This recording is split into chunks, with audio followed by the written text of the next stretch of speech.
Welcome to Pastor in the Middle, a podcast about ministry in the middle of our people and in the middle of an increasingly polarized world. Your hosts, Pastors Fred Shackelford and Matt Crawford, want to bring grace, unity, and nuance to conversations about theology, ministry, and the Christian life. Thanks for listening. Hey there, welcome to Pastor in the Middle. I'm Fred Shackelford. My name's Matt Crawford. We are so excited that you're here with us today.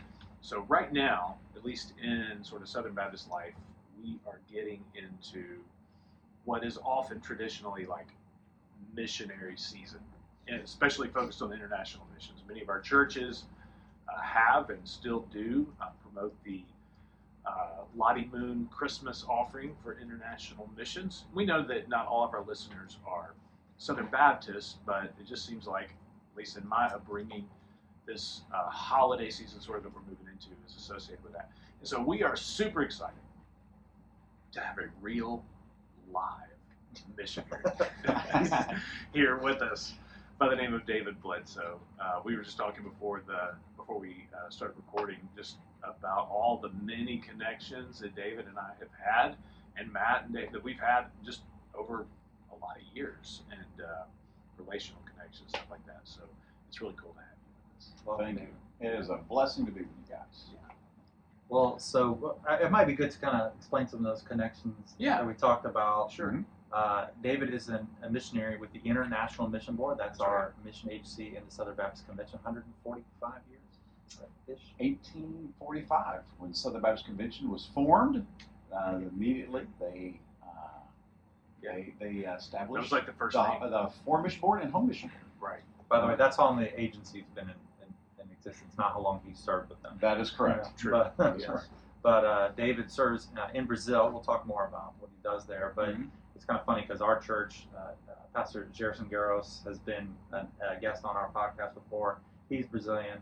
Our pastor emeritus served in Brazil as he was a seminary, basically president, I think, or director of a seminary. So we have a strong kind of Brazilian contingent here.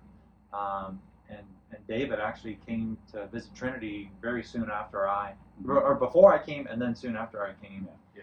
And we've just had a good friendship since then. Yeah, it's awesome. Yeah. And of course, my brother, Dan Shackelford, did his journeyman as he was kind of preparing to do full-time missions in Brazil, and worked alongside David and Laurie and other friends. So, so good. Small world. Small world indeed. So David is currently home on furlough for a few months. David, just tell our audience about your family, where you're from originally, just sort of family background. Okay. Well, I would say that my spiritual journey, as far as a family, and my spiritual journey would be this: that it began 9 years before I was born. Why is that?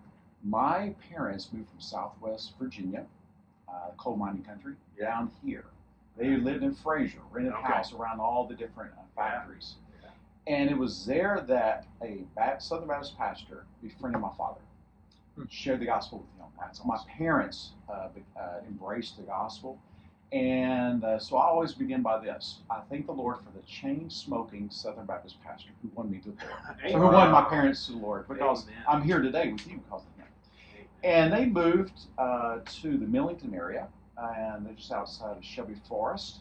And like good Southern Baptists, they joined their local Southern Baptist church, which was Lucy Baptist Church. Oh, I know Lucy. Yeah. And that's where Bledsoe is the pastor. David Lawrence. David Lawrence. Yeah, of course. Another David, not the one. Yeah, David Lawrence. And so, just because of the family background, my parents being committed Christ followers, and also the environment of Lucy Baptist Church, I came to know Christ at the age of 11, and was baptized soon afterwards. And so that was the environment. Later, God put the second best thing that ever happened to me would be my wife. Laurie and I, we met at a night class at Memphis State University at that time. When you said night class. Oh, you said night club. Night class. Night club. Where's this going? Okay. Sorry, you got to remember, I live in Brazil, so I am officially semi-illiterate in 2 languages. No. Portuguese and English. That's No, just you my nailed mind it. was You nailed wondering it. where we're going. Yeah, when you start talking about theological terms here, it'll be hard for me not to say a Portuguese word. We don't do deep theology here. Okay. We'll get it back down. And so it was there that we met. 6 months later, we were married, Wow. and so we began to look for a church about a year after we were married. Yeah. We were already in her church, which is Kirby Woods, Okay. and then Not a great church. but there was only seminary students there. Okay. As far as young couples. So we Yeah. wanted one that had normal people, as we would call it. Right. So that would yeah. be Mid-America Baptist Theological Seminary that's here. That is correct. For our Yeah, audience. that was back when Mid-America just still had a Sure. really robust MDev program Right, and those right. things. So we went to our local Southern Baptist church, which was a little church called Bellevue Baptist Church. Oh, Mhm. yeah. And in that environment, I was just beginning to start growing. You know how it is when you have transitions in life, and I was growing in my faith. I started witnessing, and a godly layman named Steve Tucker, Mhm. he saw me and just started discipling me with Yeah. about another dozen guys. Cool. And he's the one who put the missions on my heart. Okay. And as a layman, I was learning how to exegete scriptures. Helped him in the young married class. Well, it was not young married. We were the young marrieds. We were Yeah. a lot younger than others, and it was in that area that environment I was growing. And my first volunteer mission trip, Steve Tucker was on. Okay. And then out of that particular context, of course, we had our. I guess I'm getting a little bit ahead, and I apologize for that. We have 2 children. Marissa was born, Yeah. and we're at Bellevue and those things, and now she'll be 29 next month. And then Haddon, and she's married and lives down in South Mississippi with her husband. And Haddon is 24, born in Brazil, Okay. and he is dating a young Brazilian lady in Rio de Janeiro. So it's a relationship at a distance and those Yeah. things. So we'll get more into the ministry here in just a minute. So, Well, yeah. Sorry for all that random. No, No, that's no, good. no. It's not. It's good. It's good. But you mentioned Brazil, so tell us about where you've served. You know, the context and the ministry and Okay. Let's see. First year. Well, I've been in Brazil almost 27 years now. My wife and I. 27. So our family was raised, our children were raised there and those things. Same area or moved around? First year was in Campinas Uh-huh. to learn the Portuguese language. Right. Southern Baptists really, really take seriously their missionaries learning the language and going deep in culture. And then we moved to another city called Belo Horizonte, beautiful horizons. Yes. And so it's the 3rd largest city, and I was there for Mhm. 15 years. And then we moved in 2016 to another small city. You may have heard of it, Rio de Janeiro. Mhm. Yeah. And so now our ministry is based out of Rio. I Okay. don't do a lot of ministry in Rio, Yeah. believe it or not. Right. By God's grace and kindness, my ministry was just catapulted in the last 10 years. Okay. And so I usually am getting Ubers and going Yeah. and flying someplace Okay. in Yeah. Brazil and those kind of things.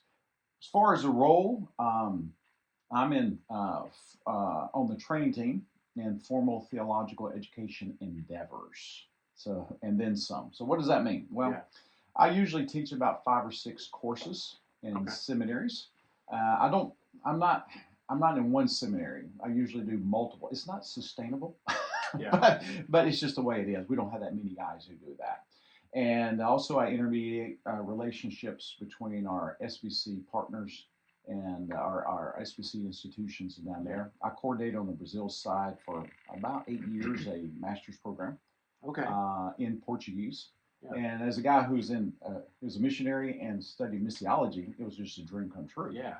And that's how I got all my relationships Okay. all over Brazil, Okay. because it was in conjunction with the Home Mission Board and Foreign Mission Board of the Brazilian Baptist Convention. Okay. So a lot of denominational leaders and stuff like that. And that's one of the things that our associate pastor told me, and maybe you can explain for our audience, is that Brazil is one of the few places where the denominational, tell me if I'm wrong with this, if I'm remembering this right, that the denominational structure almost has been copied and pasted. Oh, it is a Like Xerox from here in the U.S. Yeah. and that's worked. I know a lot of places that'd be a terrible idea. Is that? Well, has it worked? Yes, it has worked. It's That's so fascinating. that's a very complex question to answer. Yes, it has. I would say Brazil is Southern Baptist church growth success story. Huh. No doubt about that. Now, not all the things that was copied worked. Okay. It worked very well as long as you had specialized manpower and money coming in.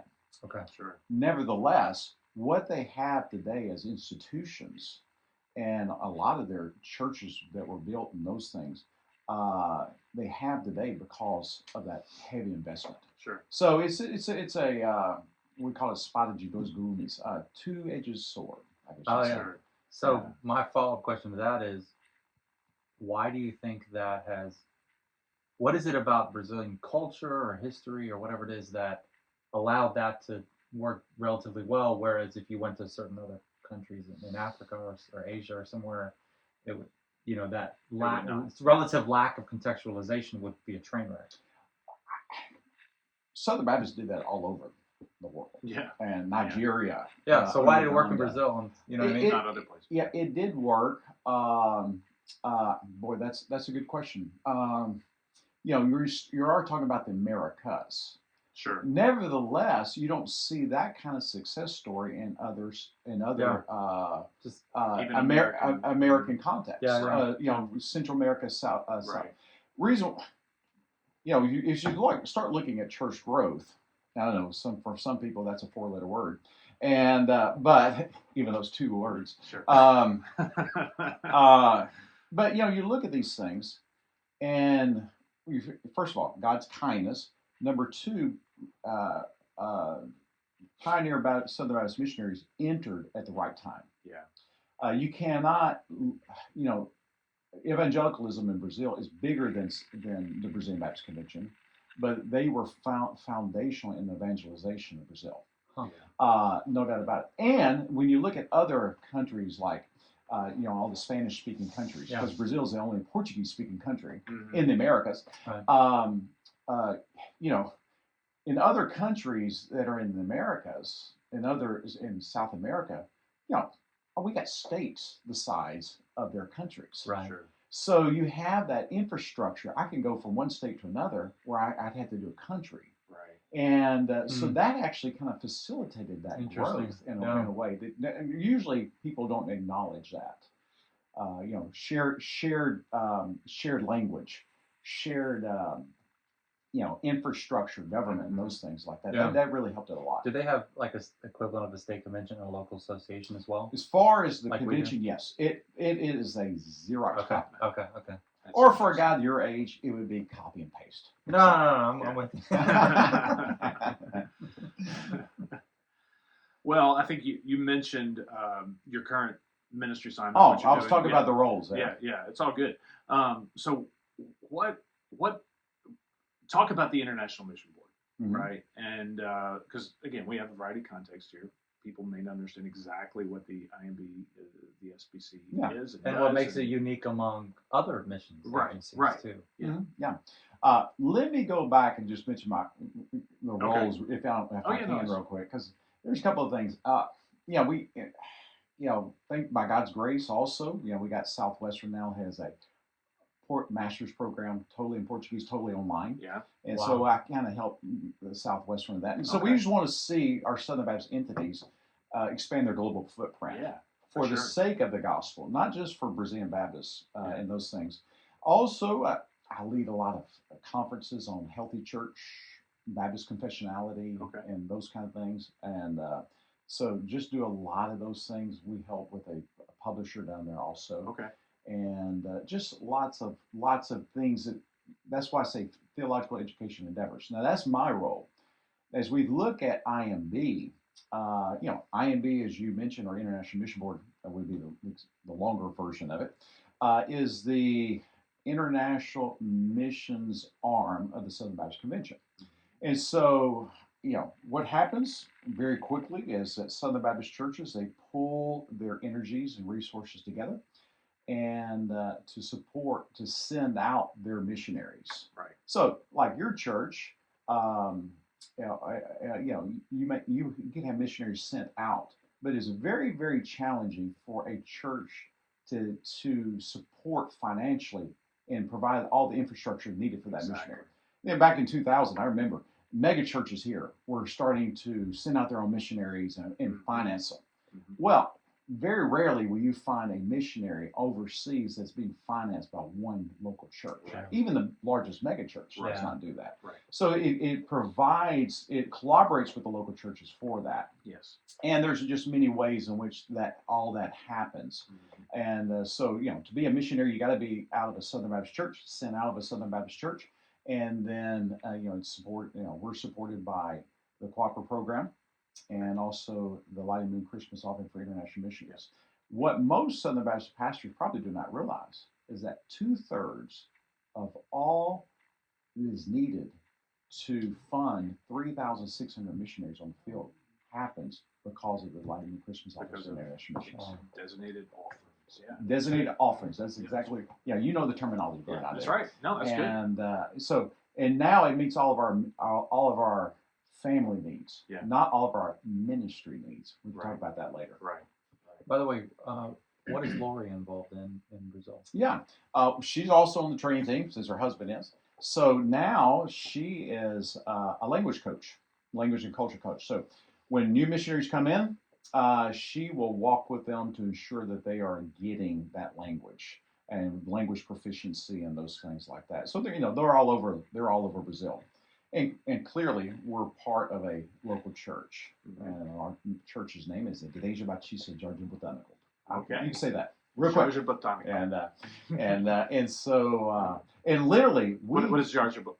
I won't say it again. I'm gonna butcher the Portuguese language again. Botanical gardens. Oh, and okay. It's in the south of Brazil, and literally we worship at the foot of Jesus.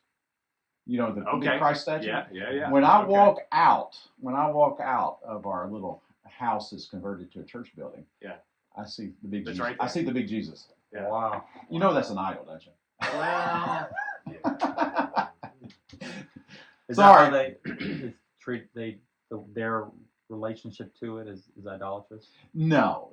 It's a city icon, but it's definitely Catholic. I mean, anywhere you see the Catholics, and that goes back to what you would probably call a little bit more colonial missions. mm-hmm. Anywhere the Catholics went, they always built things on high places. Sure. Okay. Like in the Old Testament. Right. Oh, wow. You ever thought about that?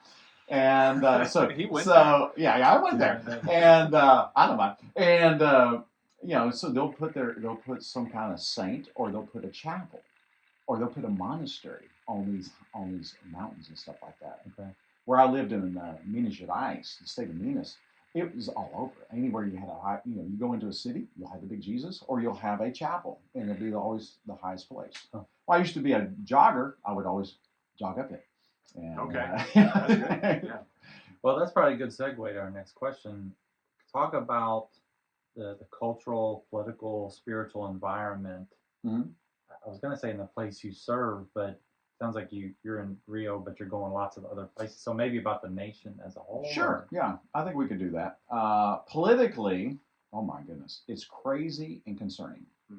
You have the elitists of the intellectual elite that's trying to move it fastly towards socialist and Marxists. Okay. And so that's very, very concerning. And this has happened in the last. There was always that tendency. It was always there, but you have it happening. I don't think the people want it. The majority of people do not want it. Yeah. But it's very concerning. In fact, right now, I don't want to get into all the politics. My goodness gracious. The federal government here, the State Department, has started applying what they call the Malinsky law towards a couple of ministers on the Supreme Court because of limitations on freedom of expression.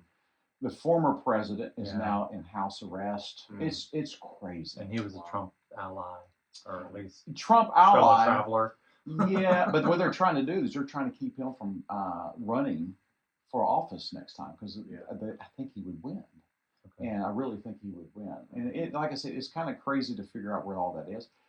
Culturally, let's see, there's a brain drain, is what Brazilians call it.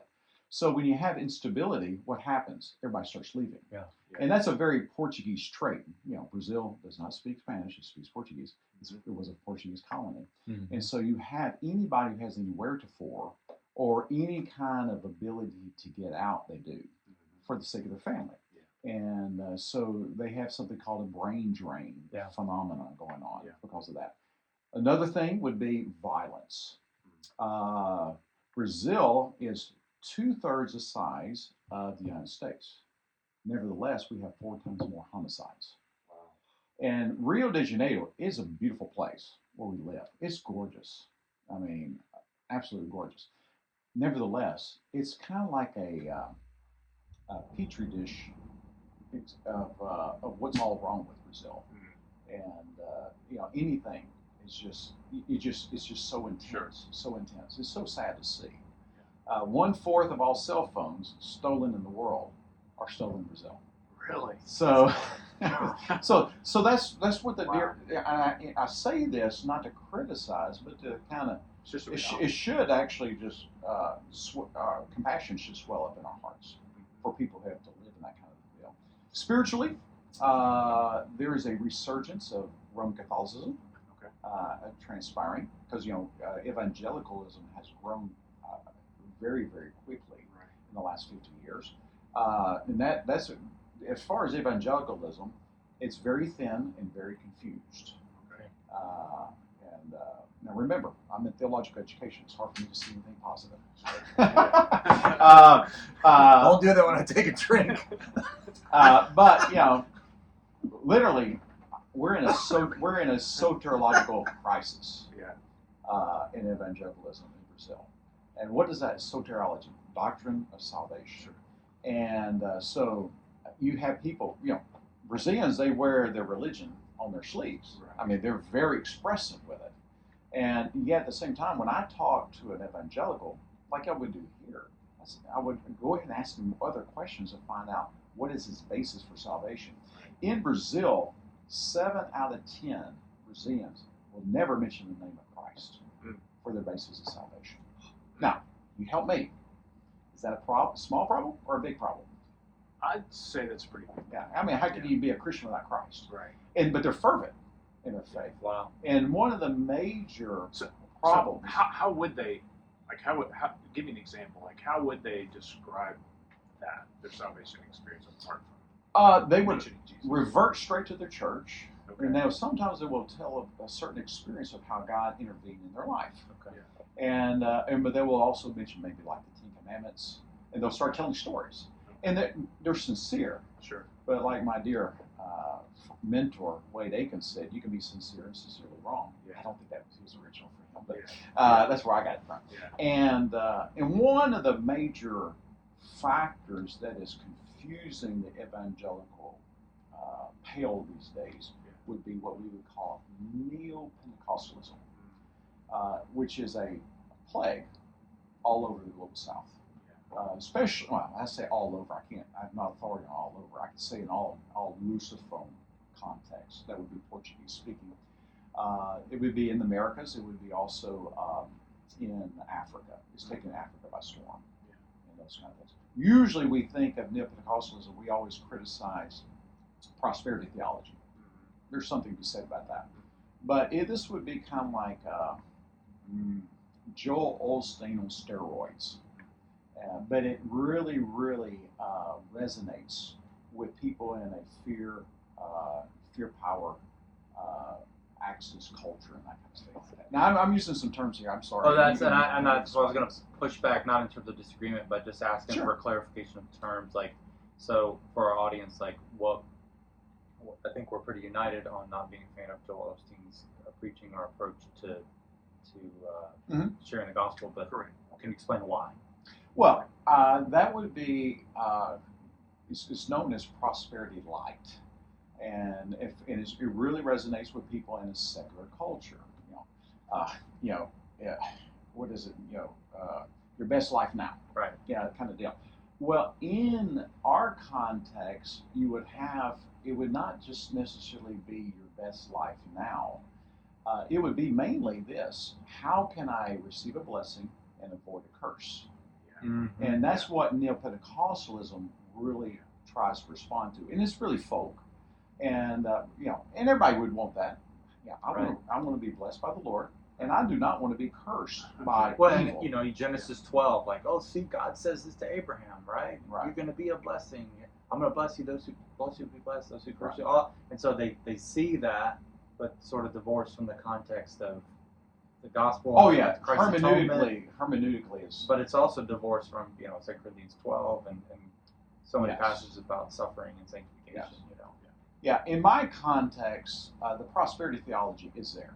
I call it. Well, let's talk about that a little bit. I guess we all affirm prosperity. I mean, Psalm 1.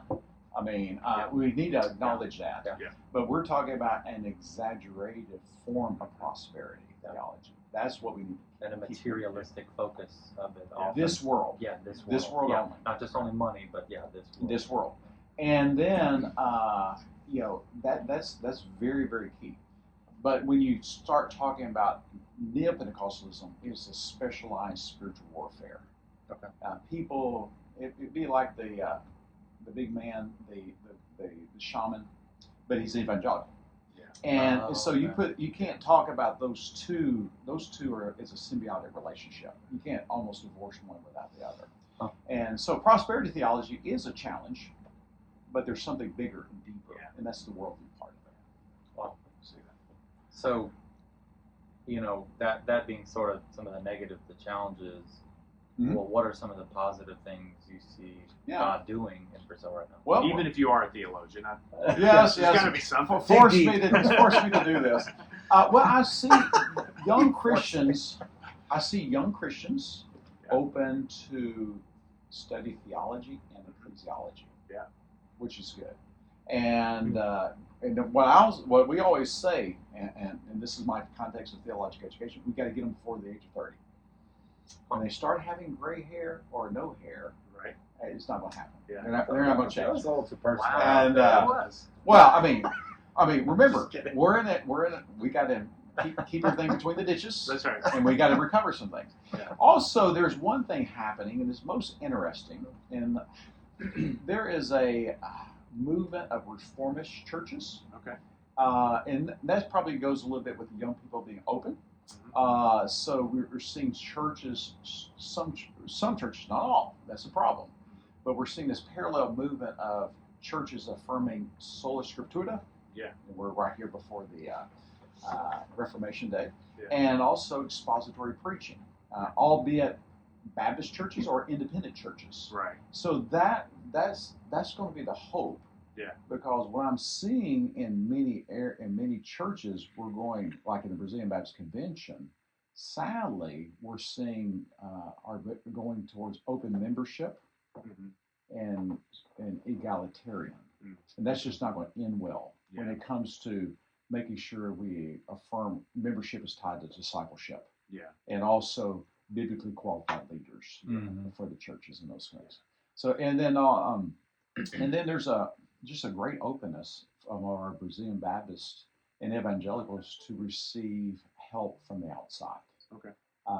And that's a blessing, and that's where we can capitalize on those things for the sake of the gospel these days.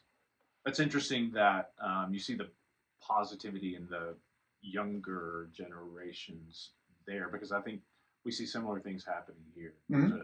There's definitely a spiritual renewal happening in the West, the United States, English-speaking places. Yeah, and because of that, we're in the West, we're seeing that happen. Yeah. And a lot of that happened was people starting to watch things on YouTube.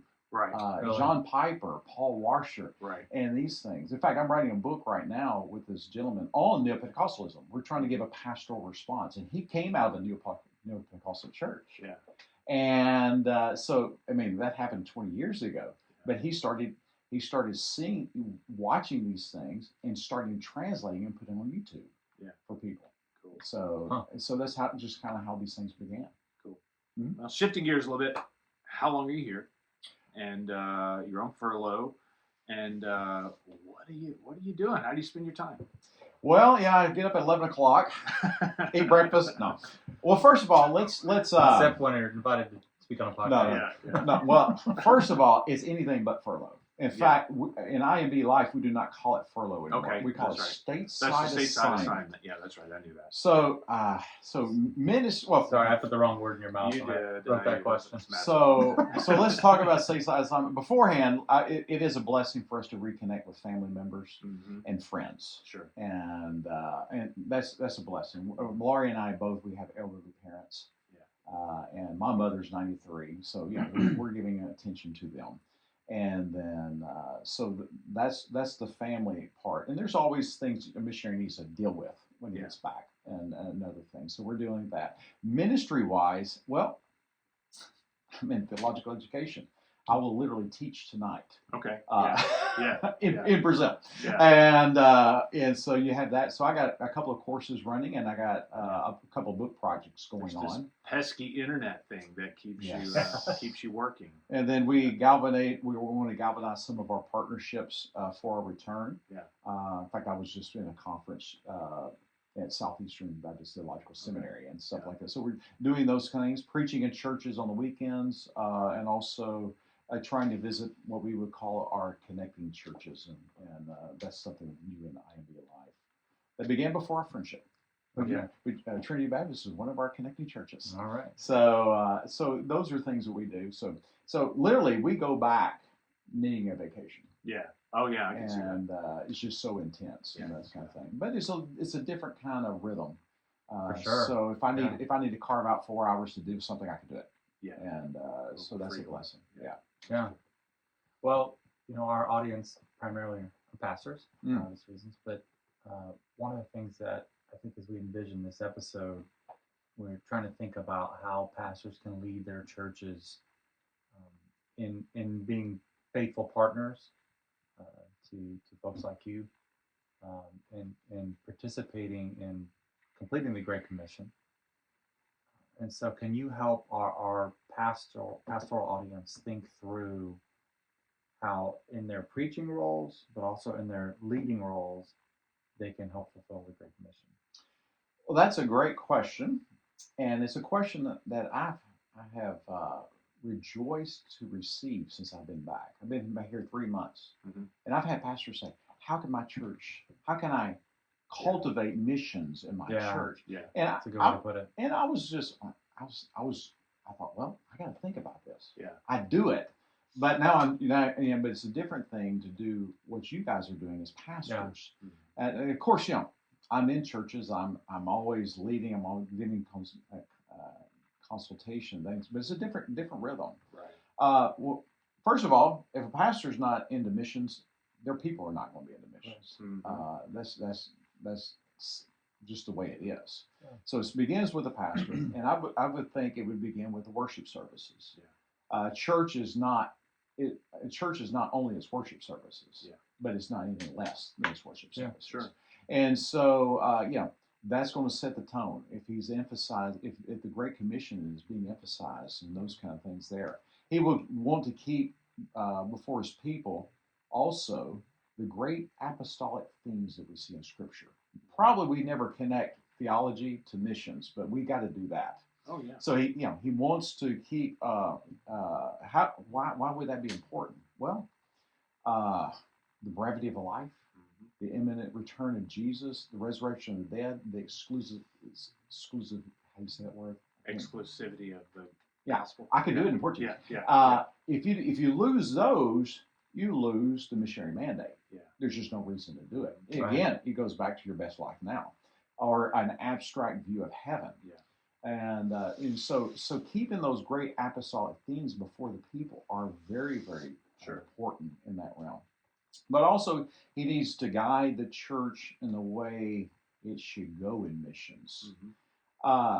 And Southern Baptist Life, we're seeing a resurgence of what we would call elders, a plurality of pastors, instead of just relegating missions to a missions pastor. Sure. And so all of a sudden it becomes siloed. Yeah. And that's kind of hard. But even if you have a pastor has let's say a missions committee or something, he needs to be the one that is astute in what's going on in the world and the missions and guiding the church. Probably he's going to be the one that will ensure that the church is denominationally engaged. Yeah. So why do we collaborate as Southern Baptists?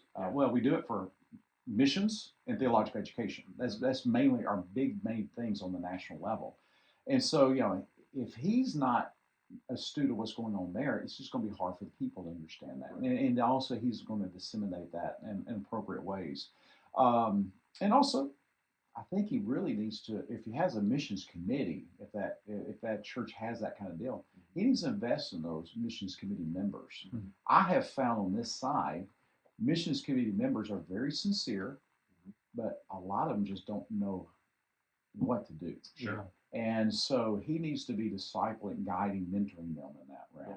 And that's probably one thing that IMB has come up the learning curve. Yeah. One of the greatest things about Southern Baptist Missions is that they have a wonderful mission board, but it's almost separated from the churches. Yeah. And now we got people who are thinking, how can we help our churches to cultivate missions and to do missions more wisely, do it wisely and those kind of things like that. Such as there's something in January called Missions College, where a pastor and maybe a couple of key leaders would go up and they would expose them to missionary philosophy and those kind of things like that, and how to cultivate this kind of ethos in their churches and stuff like that. Yeah, that's cool.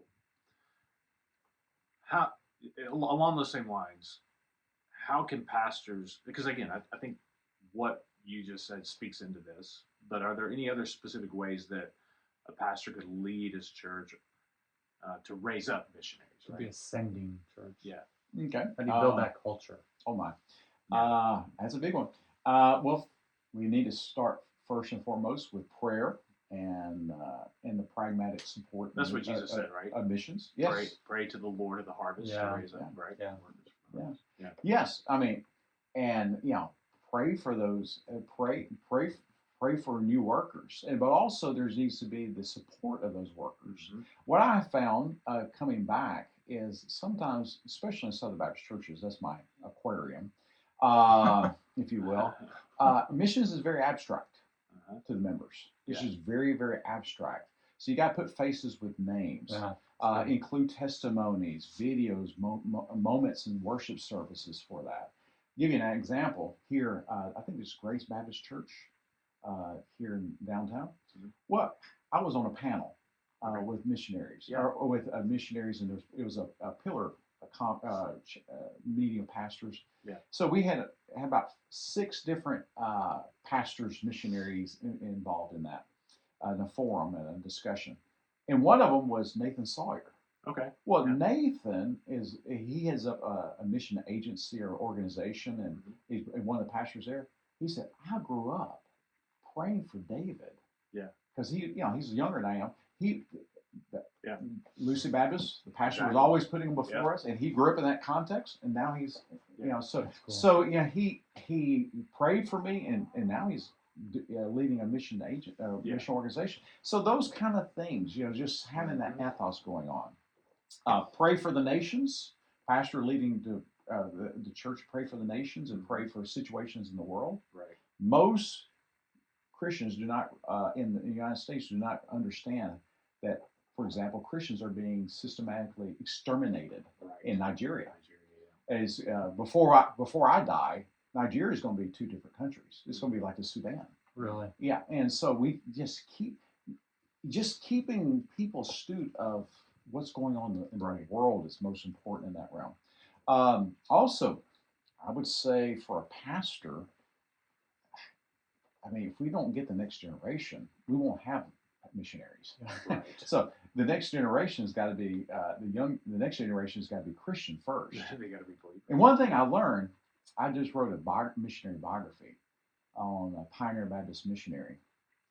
And what the first thing they did when they went out to Brazil? They translated a catechism. And probably it was Spurgeon's, because we're Yeah. talking about the late 19th century. Mm-hmm. And so they were intentional in making sure they were planting the seeds of the gospel Yeah. in the were next they? generation of Christians. That was Zachary Clay Taylor, Okay. and Cool. not the president. Yeah. Okay. Different. We could go reading missionary biographies would be another Mhm. way. Just cultivating that missionary. I'm before you today in part because of me reading missionary biographies. Yeah. And that chain smoking Baptist pastor. And it's we can talk about other things. I was here, and I remember a couple professional groups said, hey, look, I'm an entrepreneur. How can a pastor help that entrepreneur to expand for the gospel? And because in many countries today, this is a little bit random. A missionary can't get in like I do. Sure. You Google me, I'm all over the place. I can't get into Turkey. Yeah.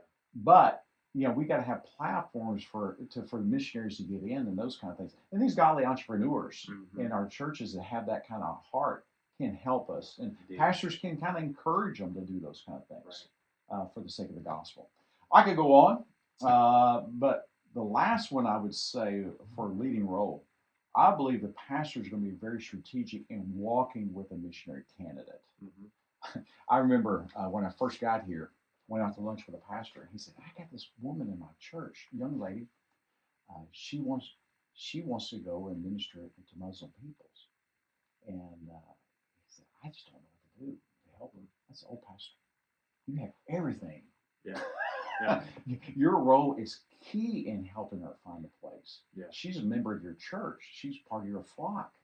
And so I started thinking about how could a pastor, or what should a pastor do? Well, first of all, model godliness in ministry. Sure. If that's the first thing, is just to model it, and then also place that person in opportunities for spiritual ministry growth. Yeah. And ensure that they're faithful, and also ensure their preparation before you recommend them to your church. Mm-hmm. So, that's a process. You're walking with that individual.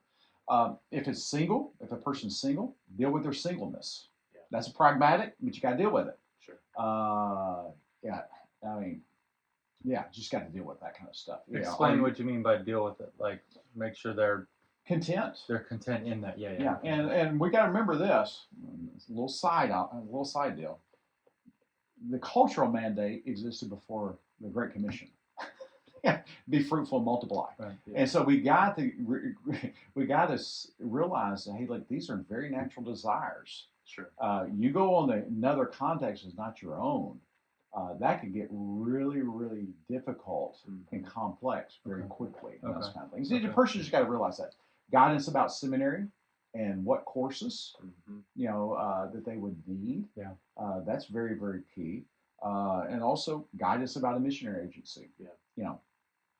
IMB is not the only one out there. Sure. And I would say for a Southern Baptist pastor,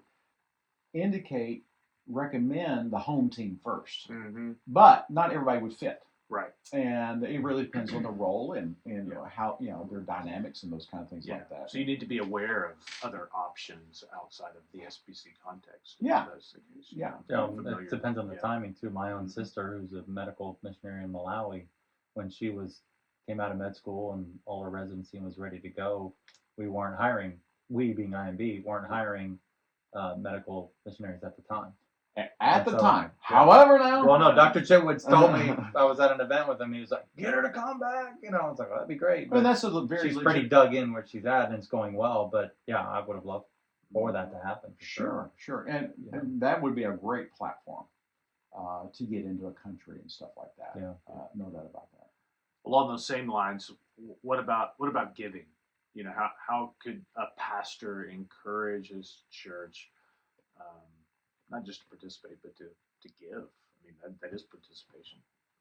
Yeah. Well, you guys have probably pondered that more. Sure. And I would say continue to ponder. Yeah. It goes back to also the pastoral role. Yeah. If you're not keeping the Great Commission before you. Mm-hmm. Also, ensure that those things that are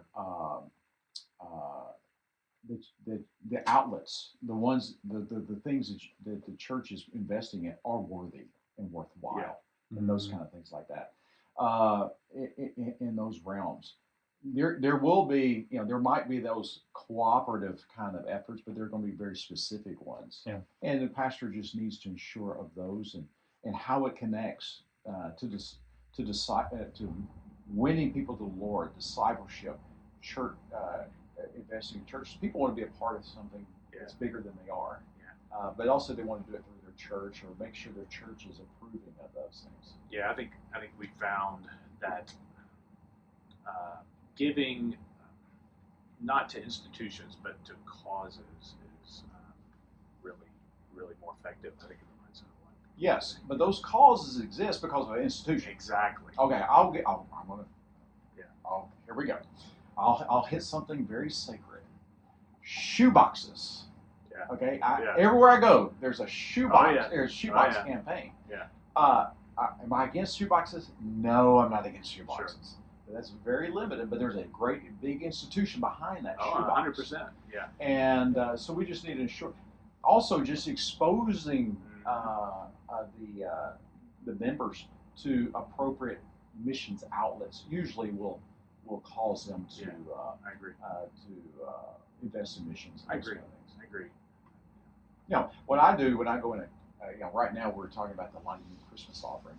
This would be a campaign, and I'll just challenge the members. I say, take the largest gift that you're going to buy for a family member, and give that to the cause of Christ. Just something very simple, and we do that. I mean, if we're serious about missions, we got to actually put our money where our mouth is. But there's a very, very large vein between the heart and the wallet. True. It's true. So Jesus talked a lot about the wallet. You mentioned having written that biography. You've actually written and translated quite a few theological works. I don't know if you'd like to talk about some of those with our. I don't want to bore anybody, but this one right here was the. I forgot. I'm talking to you guys. Evangelism by relationships. This was my first book that I wrote. I think this was published in like 2011. It was basically me helping churches, especially pastors, to move their church to making new disciples, and that would be sharing the gospel with them, explaining the gospel, and integrating them to the local church. So it's called Evangelism by Relationships. Is that only available in Portuguese? Only in Portuguese. Okay. Everything is only in Portuguese. Needs to go learn Portuguese so they can read David's book. But this was the fruit of my. This is the fruit of my first 10 years of ministry of learning to contextualize evangelism and stuff like that. It's still in print, believe it or not. Cool. And Believe it or not. I need to revise it.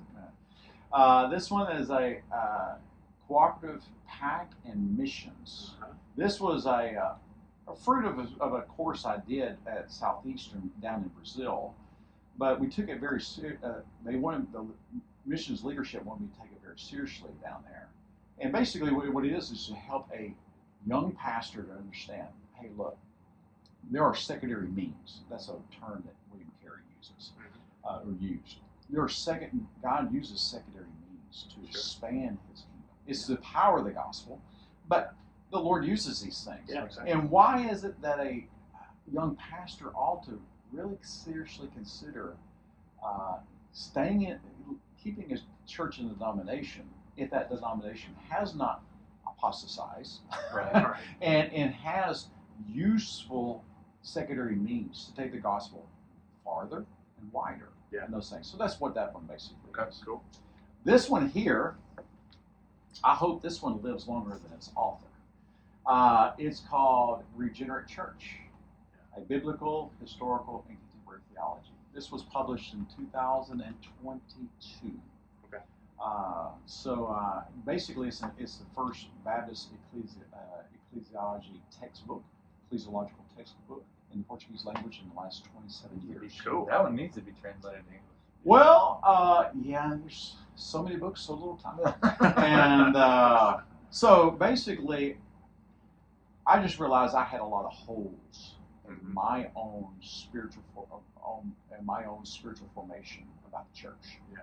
And over time, I saw those because I saw them in my students, and I had to figure them out myself.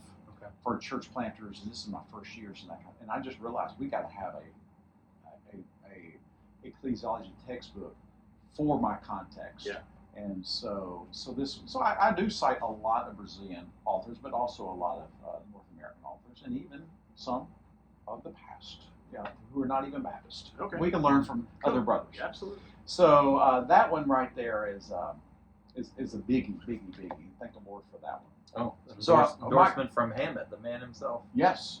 If you want to know what my ecclesiology is, it's John Hammett, Mark Right. Dever, and John Dagg. There you go. Okay. And so those are the ones I really learned a lot from. Okay. And sadly, I didn't get in seminary. I mean, I went to Mid-America twice. Yeah. How much we presumed about the church. Sure. Really? How much we presumed. Yeah. And we're glad to see that happening. This one, what a blessing. I was writing this when you and I became friends. Really? Back in 2021. This one I wrote with Tom Nettles on the New Hampshire Confession of Faith. And he wrote a lot about the New Hampshire Confession of Faith, and I proposed a book with him. And he said, let's do it. So I trace it down to Brazil and what it symbolized. And we have a lot of good historical documents, a lot of good pastoral documents in here and stuff like that. So that kind of complements that one right there. And then this one here is that's that missionary biography, Zachary Clay Taylor, the Torch of the Gospel in Brazil, basically is what it is. And so really, when they started planting churches in Brazil, talking about 1882, they just started doing it.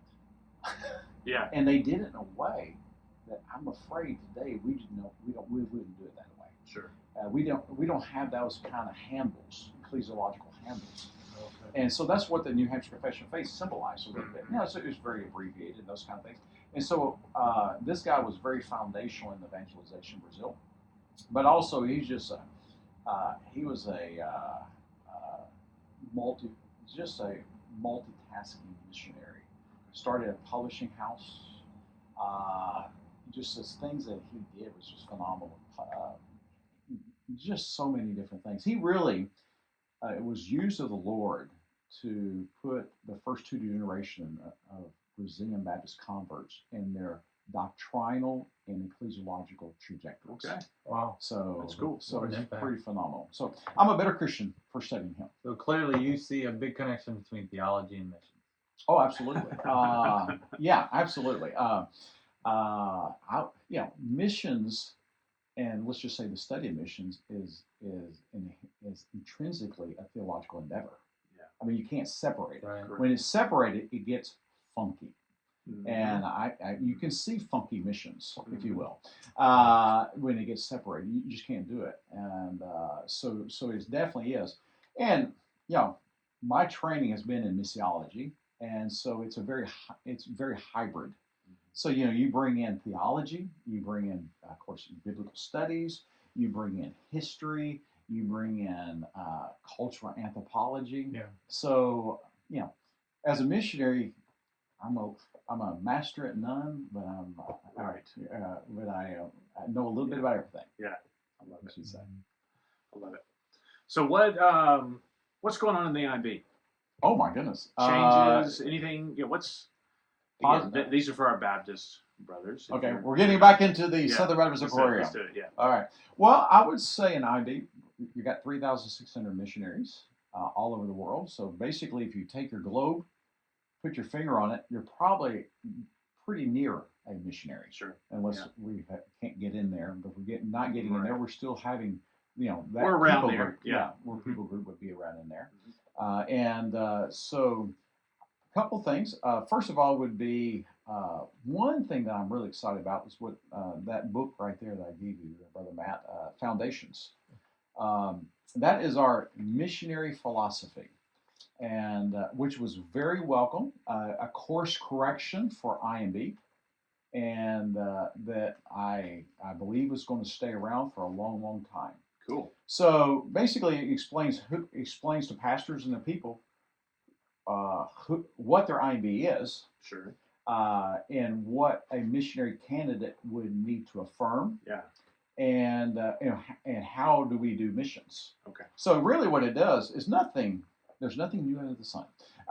So what it does basically, it ties the gospel to discipleship, discipleship to church membership, and so we want to plant these kind of churches. Yeah. So it's all within affirms the Baptist faith and message, and I use this analogy. You got the confessional statement of your church, you got the Bible here, you got missionary methods in India. Mm-hmm. Well, that's a very large distance, Yeah. and that kind of stands in the middle, kind of like Okay. middleware. Yeah. For both of those. Is that meant to be taught like a Wednesday night class? Would I teach that to my people? Is it like a course in that sense? Well, in that realm, that's where IMB is helping, because what happens when they started, when leadership started presenting this to some pastors, they said, we need this in our church. Mm-hmm. Yeah. There's one thing that they have in there. It's called the missionary task. That's how we kind of express the missionary task. In the center is abiding in Christ. All is rooted in the gospel.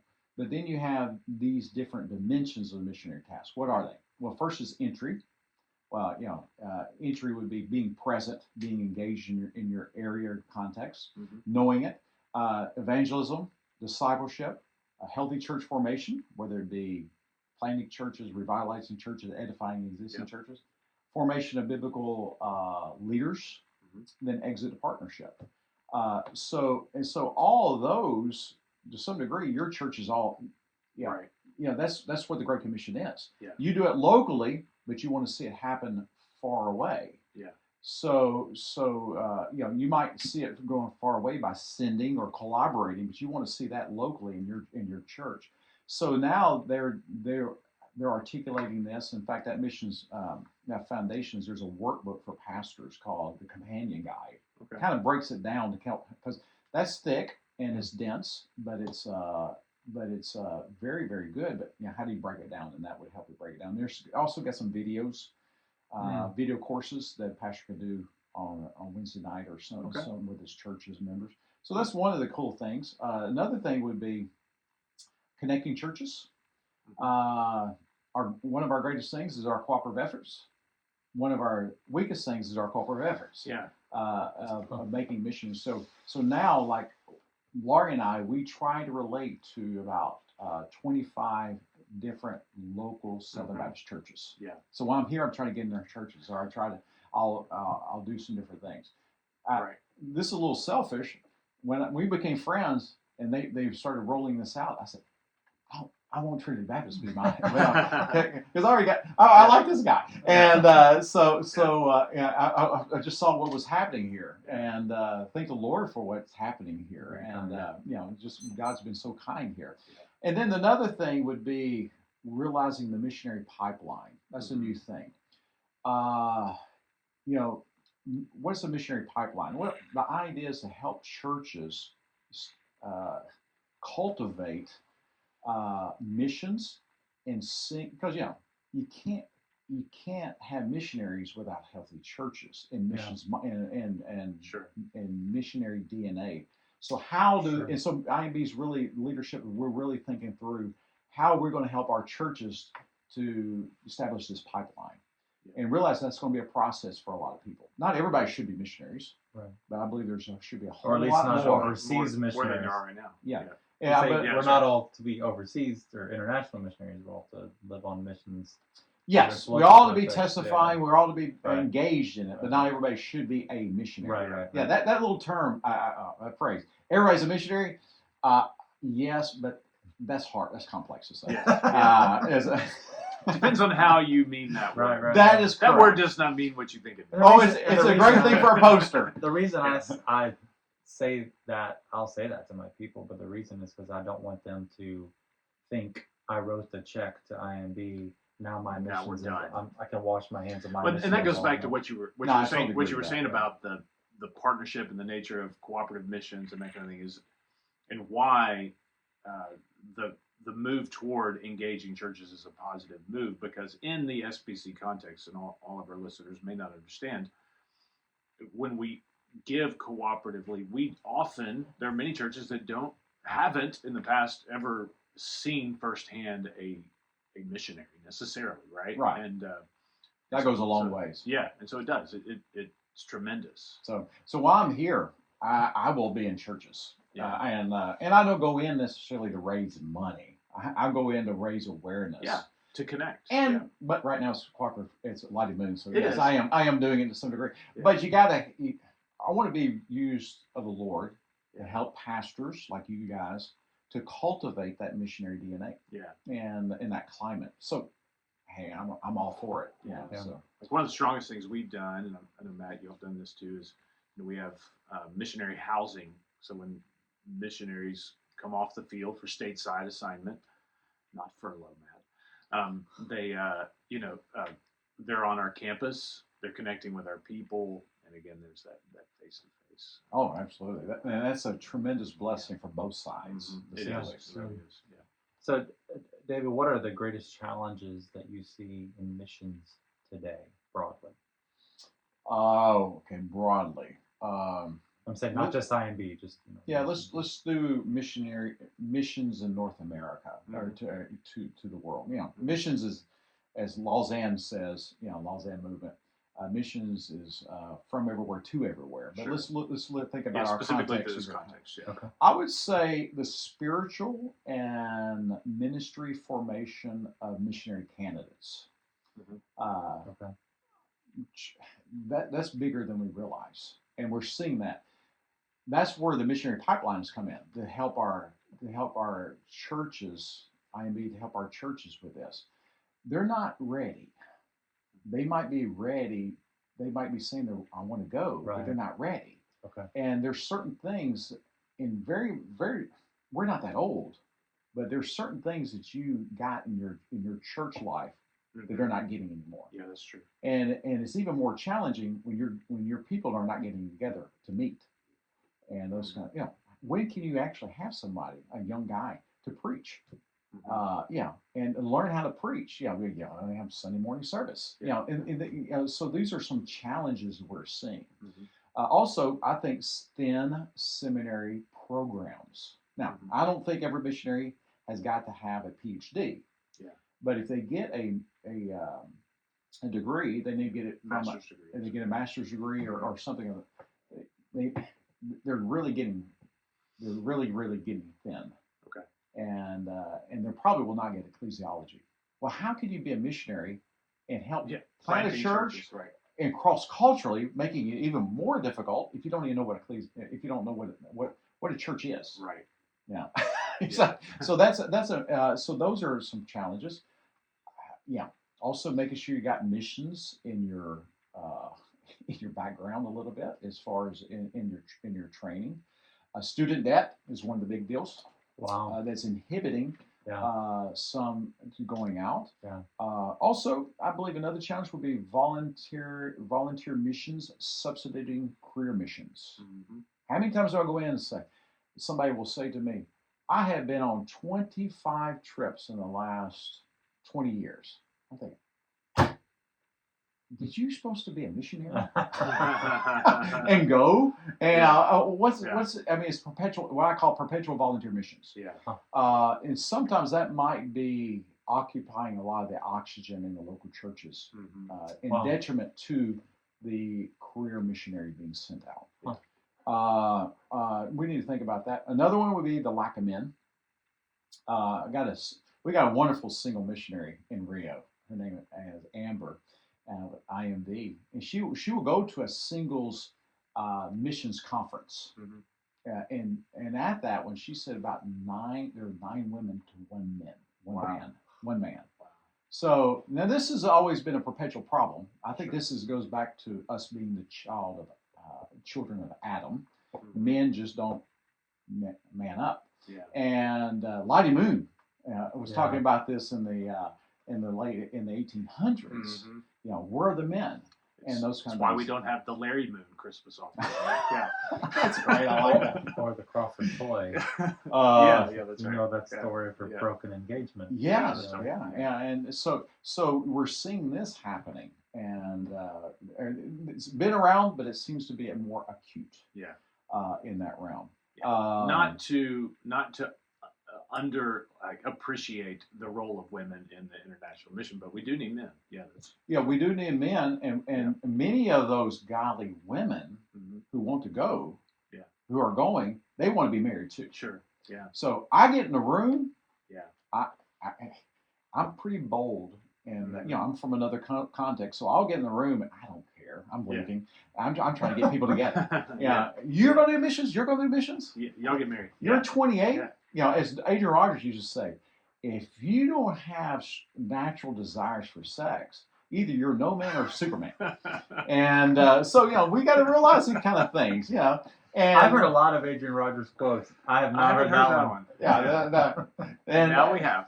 And, I can do what I do. And now let's talk about this. Have I been successful? Well, we're going to talk about that. But I always say this: missionary longevity is a requirement for missionary success. It's not. Sure. It's not the key, or it's not the guarantee. Yeah. But without it's kind of a minimum. Yeah. Similar. But also pastoral ministry too. Yeah. Yeah. But also me being married, I can do what I do today because of a godly woman who. My goodness gracious. I thank the Lord. For my wife. I mean, she's as much of a missionary as I am. In that realm. Other challenges, I would say, many countries not permitting missionaries. That's a big issue. We all of a sudden you have missionaries having to be redeployed. Because of these things, and so that's an issue. And the last one would be, and this was just for us to ponder, and the Islamization of Africa. I'll just throw that one out there. Every time I go to Africa, I'm seeing, there's a very intense strategy for the Islamization of Africa. But that's supposedly that's where we're going to be the most of Christians in the next 40 years, because they're the ones having children. But also there's that intensity going on there for that. Well, that's one way to pray, certainly. What are some other ways that we as God's people can pray for God's work, God's support among international missions all over the world? I would say first, pray specifically for missionaries, especially the ones that you are sending out. I think it was William Carey telling Andrew Fuller, I'm going to go in this mine, this like mine, gold mine, or whatever, but I need someone to hold the ropes. And they said that he was looking at those pastors at that time with that intensity. I'm going to do this. We're going to the unknown. And literally, it is an unknown when you go out. It's totally unknown. So just ensure that the ones that are being sent out, and if you don't have missionaries that are sent out, adopt other ones of like-mindedness and pray for them by name, support them, send them messages, those things. Ensure, especially if you send them out, they're still under your care. Ensure that they're healthy, faithful. Maybe even assign, I was thinking about this, assign a deacon to one of those families. And that deacon can, or deaconess, if it's a single missionary, can get in their lives and and then tell the pastors about them and make sure that they have those kind of that help. You mentioned a mission house and a mission car. Sure. That is a bigger deal than most people realize. And maybe I'm a little selfish here, but I've been a beneficiary of that. You come back. I mean, I'll fall from the sky. I can't get insurance. I can't get a car. When's the last time I have driven? I can't get car insurance. So getting a house and then also a car, that just alleviates so much pressure on a missionary, especially if he's actually having to raise his own support. That's huge for his family. And also cultivating would be receiving an MK. Maybe there's one in the Memphis area that he's going to be here on the holidays.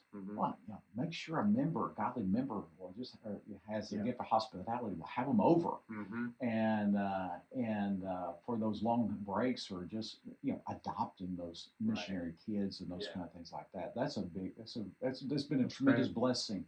We have relied on godly people or our kids went to college in churches to just help our kids. Yeah. We can talk to them by FaceTime, but they can see them physically and That's they can really help them good. with some practical things. That's really good. Yeah.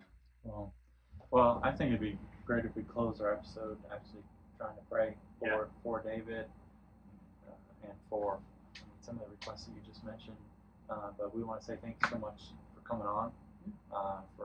I've learned a lot and been encouraged, and I hope our audience will feel the same way. But can we close in prayer? Sure. Please. Father, I'm thankful for David's friendship and his encouragement to me over about 4, almost 5 years now. I'm thankful for his ministry that he and Laurie have in Brazil, and the expanding impact of that as they lead conferences and help other missionaries and language learning and raise up other church leaders. Lord, I pray that you would bless their stateside assignment here, that you would bring much fruit from that. Thank you for how he's encouraged us and even guided us. Lord, I pray that you'd make Trinity Baptist, Ellendale Baptist, and all the other churches that are represented amongst our listeners, that you would make us faithful in fulfilling the work of the Great Commission and completing the Great Commission. May we be faithful in raising up missionaries within our churches, supporting the work through giving, through going ourselves. Lord, I pray that you'd make our churches ascending churches.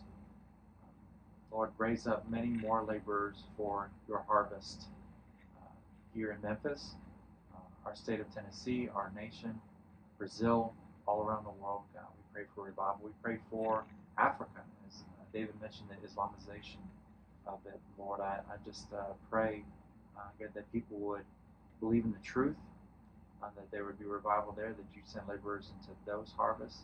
We pray for our brothers and sisters in Nigeria who are under attack for being Christians. God, may that stop. May you give them courage and increase faith in Jesus even through that. Lord, save those who would attack them, just like you did with Paul.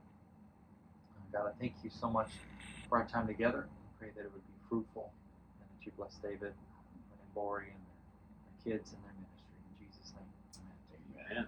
Amen. Thank you, man, so much. Appreciate your time. Yes, sir. Thank you. Wonderful. Thanks for listening.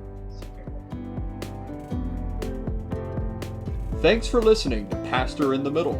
For more episodes, search for Pastor in the Middle wherever you get your podcasts, or visit us on Twitter @PastorInTheMid. And if you like the show, subscribe, rate, or review.